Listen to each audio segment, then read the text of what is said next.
ಆಧ್ಯಾತ್ಮಿಕ ಪ್ರವಚನ ಸಮಾರಂಭ ಗಂಗಾವತಿ ತಾಲೂಕಿನ ದಾಸನಾಳ ಗ್ರಾಮದಲ್ಲಿ ಹಿರೇಮಠದ ಪ್ರಥಮ ಪಟ್ಟಾಧ್ಯಕ್ಷರಾದ ಲಿಂಗೈಕ್ಯ ಶ್ರೀ ಶಬ್ರ 108 ಜಡಿಸಿದ್ದ ಶಿವಯೋಗಿ ಶಿವಾಚಾರ್ಯ ಸ್ವಾಮಿಗಳ 65ನೇ ಪುಣ್ಯ ಸ್ಮರಣೋತ್ಸವದ ನಿಮಿತ್ತವಾಗಿ ನಾಡಿನ ಹರಗುರುಚರ ಮೂರ್ತಿಗಳ ಸಮ್ಮುಖದಲ್ಲಿ ಆಧ್ಯಾತ್ಮಿಕ ಪ್ರವಚನ ಕಾರ್ಯಕ್ರಮವನ್ನು ದಿನಾಂಕ 19 ರಿಂದ 23ರವರೆಗೆ ನಡೆಸಲಾಗುತ್ತಿದ್ದು, ಈ ಆಧ್ಯಾತ್ಮಿಕ ಪ್ರವಚನ ಕಾರ್ಯಕ್ರಮದ ದಿವ್ಯ ಸಾನ್ನಿಧ್ಯವನ್ನು ಶ್ರೀ ಶಬ್ರ ಅಭಿನವ ಶಿವಲಿಂಗ ರುದ್ರಮುನಿ ಶಿವಾಚಾರ್ಯ ಸ್ವಾಮಿಗಳು ಹಂಪಾಸಾಗರ ವಹಿಸಿಕೊಂಡಿದ್ದು, ಆಧ್ಯಾತ್ಮಿಕ ಪ್ರವಚನದಲ್ಲಿ ನೂರಾರು ಪುರುಷರು, ಮಹಿಳೆಯರು, ಶಾಲಾ ಮಕ್ಕಳು ಶಾಂತಚಿತ್ತದಿಂದ ಧಾರ್ಮಿಕ ಹಿತನುಡಿಗಳನ್ನು ಕೇಳಿದರು.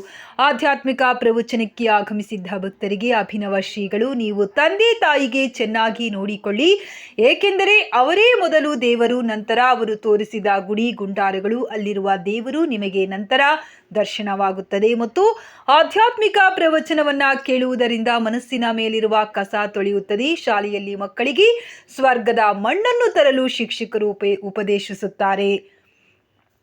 ಆದರೆ ಜಗತ್ತಿನಲ್ಲಿ ಎಲ್ಲಾ ಮಣ್ಣನ್ನು ನೋಡಿದರೂ ಸಹ ಸ್ವರ್ಗದ ಮಣ್ಣನ್ನು ಯಾರೂ ನೋಡೇ ಇರಲಿಲ್ಲ. ಅದರ ಭಾಗವಾಗಿ ತಂದೆ ತಾಯಿಯ ಪಾದದಡಿಯಲ್ಲಿರುವ ಮಣ್ಣು ಸ್ವರ್ಗದ ಮಣ್ಣು. ಹಾಗಾಗಿ ನೀವು ಶರಣರ ಲೀಲೆಗಳನ್ನ, ಅವರ ಆದರ್ಶಗಳನ್ನ ಮೇಲಿಂದ ಮೇಲೆ ಆಧ್ಯಾತ್ಮಿಕವಾಗಿ ಕೇಳುತ್ತಾ ಮನಸ್ಸಿನಲ್ಲಿರುವ ಕೆಟ್ಟ ಗುಣಗಳನ್ನ ಕಳೆದುಕೊಳ್ಳಬೇಕೆಂದು ಆಶೀರ್ವಚನ ನೀಡಿದರು. ಆಧ್ಯಾತ್ಮಿಕ ಪ್ರವಚನ ಸಮಾರಂಭದಲ್ಲಿ ಬೆಳಗ್ಗೆ 6:30ಕ್ಕೆ ಇಷ್ಟಲಿಂಗ ಮಹಾಪೂಜೆ, ಅಯ್ಯಾಚಾರ ಹಾಗೂ ಆಶೀರ್ವಚನ. ಬೆಳಗ್ಗೆ 10:30 ರಿಂದ ಧರ್ಮಸಭೆ, ನಂತರ 12ಕ್ಕೆ ಮಹಾಪ್ರಸಾದ ಇರುತ್ತದೆ. ಜೊತೆಗೆ ಸಮಾಜದ ಕೆಲಸದಲ್ಲಿ ತಮ್ಮನ್ನ ತಾವು ತೊಡಗಿಸಿಕೊಂಡು ಸಮಾಜಕ್ಕೆ ಒಳಿತನ್ನ ಮಾಡಲು ಬಯಸುವ ಅನೇಕ ಸಾಧಕರಿಗೆ ಈ ಸಂದರ್ಭದಲ್ಲಿ ಸನ್ಮಾನಿಸಿ ಗೌರವಿಸಲಾಯಿತು. ಹಾಗೂ ದೀಕ್ಷೆ ಮಾಡಿಸಿಕೊಳ್ಳಲಿರುವ ಜಂಗಮ ಓಟುಗಳು ದಾಸನಾಳ ಹಿರೇಮಠದಲ್ಲಿ ತಮ್ಮ ಹೆಸರನ್ನ ನೋಂದಾಯಿಸಿಕೊಳ್ಳಲು ಮೊಬೈಲ್ ಸಂಖ್ಯೆ 9901728377 ಸಂಪರ್ಕಿಸಿರಿ.